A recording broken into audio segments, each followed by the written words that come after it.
Thanks, Angela.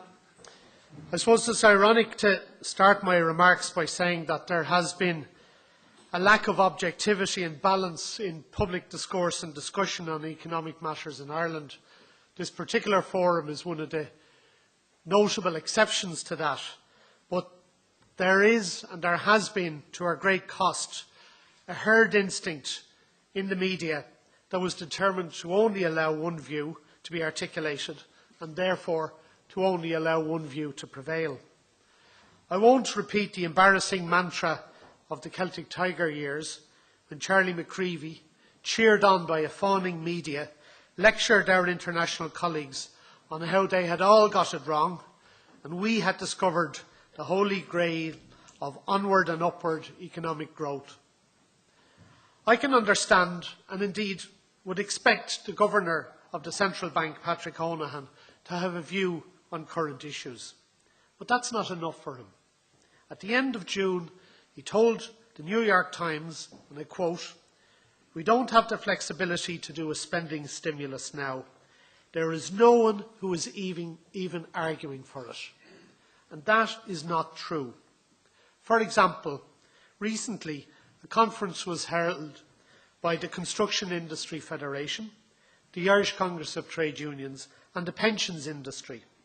It was attended by the Department of Finance, and it was designed to explore whether there was a role for pension funds, which have capital available and need investment opportunities that would generate a commercial return. There is some imaginative thinking underway on the basis for and a source for funding for a targeted and sophisticated stimulus package aimed at generating employment, enhancing skills, developing indigenous industry and addressing the major infrastructural deficits such as the appalling mental health facilities, schools, public transport, prison refurbishment, etc. And by the way, it is not possible to have a discussion about the economy without mentioning that Irish pension investments have lost 3.5% since the start of this year. They've lost nearly 9.5% over the last 3 years, and they've only generated a return of 0.2% over the last 10 years. They actually have done better by buying prize bonds and pocketing a few winnings over the years. They have underperformed against all international benchmarks, and new investment strategies are necessary. There is a compelling need for fundamental change in the approach of the pensions investment industry, and there is a firm basis for pension funds to be harnessed to provide an economic stimulus in the country. The extremely prudent approach of the Pensions Board is also driving pension scheme investments away from high-risk equities and in the direction of bonds, in the direction of fixed interest vehicles. And there is an opportunity in that environment for the development of investments with guaranteed rental income from the state in the long run for infrastructure developments like schools, healthcare facilities, nursing homes, roads, rail and broadband. NAMA and the banks, on some estimates, are now likely to cost the taxpayer up to €35 billion. With that figure, I'm actually being generous in assuming that investments in the other financial institutions will eventually be returned to the taxpayer. These catastrophic losses have been estimated as amounting up to €80 per week from each taxpayer over the next few decades. While the debate is now over and irreversible steps and commitments have been implemented, I believe that the application of the guarantee to Anglo and Nationwide was wrong. I believe NAMA was the wrong choice, and letting Anglo and Nationwide fail would have been a better approach, with bondholders and shareholders taking the hit that is intrinsic to the capitalist system. The state would have incurred smaller losses in covering the deposits up to a certain level than the costs that are now envisaged. In this case, those who took the risk and actually enjoyed the substantial benefits over the years have offloaded the price of failure to the general population. But most fundamentally, in all of this economic argument, I believe that Margaret Thatcher's catchphrase, "There is no alternative," shortened to TINA, is the most dangerous deadweight to public discourse and rational thinking in the context of the current crisis. Even Governor Honan's nuanced comments on the value judgments involved at the time of the guarantee have been represented as a ringing endorsement of questionable government decisions. Let's leave aside our incredulity, our rage and our justified need to hold those responsible to account. Let's try to work out the implications of the carnage for the Irish economy.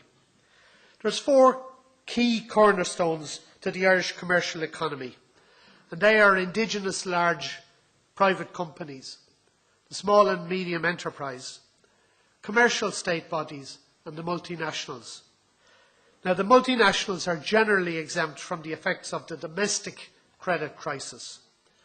And SMEs, as Mark Fielding has pointed out, are bearing the brunt of the credit crisis as well as the domestic downturn. Much fanfare has surrounded recent talk of large sums of money being earmarked for lending to the SME sector. I would greatly fear that some or all of this will simply replace existing facilities. The term loans will replace overdrafts, with no additional funding being made available to this sector. And it's a bit like something we're very familiar with in this country, of multiple announcements of the same job creation for the same jobs time and time again. The most fundamental aim for the remaining Irish banks is survival. All we need to do is look at the frantic efforts of Alan Dukes to secure a future role for what we could best describe as Anglo Minor. The primary focus of Bank of Ireland and AIB is to recapitalise and keep as much as possible of their ownership outside the state sector. The only way for them to achieve that is to build up their assets by hoarding capital, by restricting lending and by increasing returns through higher interest rates.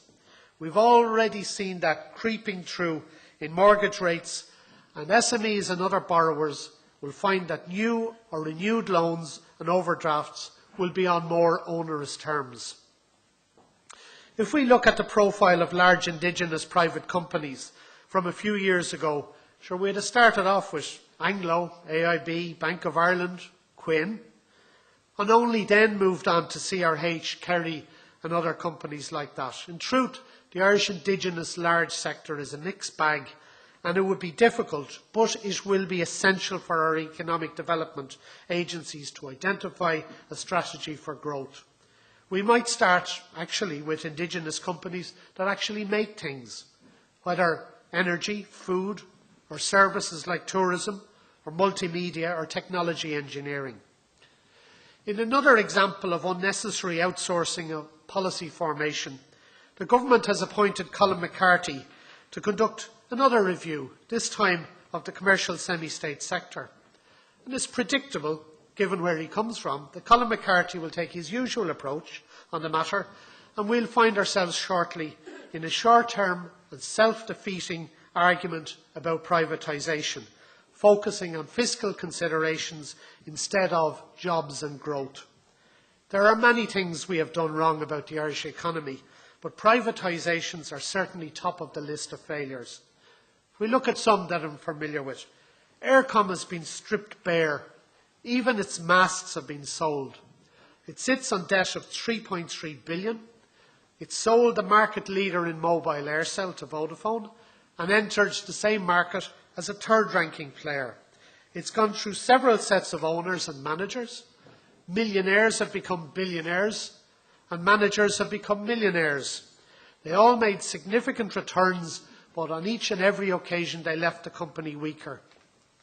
Aer Lingus was sold and ended up in bondage within a week of its privatisation. It has a hostile 29% owner. The government said that couldn't happen, and that owner to date can't take it over, but equally the company can't get rid of them. Its stock market free float was due to be nearly 2/3. It's now less than 30%, and normal company procedures are routinely blocked by Ryanair at AGMs. ICC Bank, ACC Bank and the trustee savings banks have now disappeared into the black hole of our financial meltdown. The pity is that there was an argument at one stage that a state bank lending in to the SME sector was something we thought was a good idea. But the clever people thought we didn't need it anymore, but we need it now. For some years, there's been a growing consensus in support of an Irish Congress of Trade Unions proposal that the commercial semi-state companies should be placed in a holding company. An investment strategy should be subject to commercial decision-making, and profits in one area could support commercial investments and consequential job creation in other companies. While there may be differences over detail, it seems that the broad concept is accepted of leveraging the assets and profits of the sector to generate commercial activity and growth. Opportunities in the green economy and technology spring to mind. The Labour Party and recently Fine Gael have given positive support to the broad approach, and this concept or proposal should be considered by McCarthy, but I fear that ideas proposed by Congress and supported by the main opposition parties do not necessarily recommend themselves to this process. The explicit policy position of Irish policy formers has been to deflate the Irish economy and benefit from the effects of a Keynesian-style economic stimulus elsewhere. Nevertheless, everybody isn't in on that secret. We've been treated to the bizarre public commentary from one former banking, now Irish Times economic commentator, who cheered on the international retreat to economic retrenchment that was criticised by earlier speakers, without realising that this would or will totally undermine our secret economic policy. We need to think again. The failure of the G20 gathering to agree a coherent strategy for the world economy must cause a rethink here. The G20 has agreed that everybody needs to reduce debt and deficits, and everybody needs to export our way out of recession. Everybody can't do that at the same time. Policymakers should listen to Nobel Prize laureate Paul Krugman, who's actually said there's a simple solution to the debt problem. It's called growth.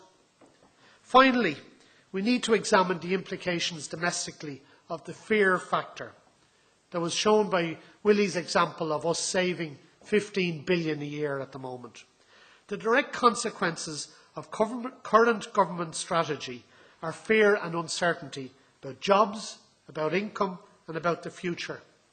As a result, there's a hoarding of cash with savings at record levels at the same time that spending is needed to stimulate. There's a psychological effect from government policy, and this tendency is exaggerated by the pain is good media consensus. Which brings me to where I started off. Consensus is a bad idea. Thank you.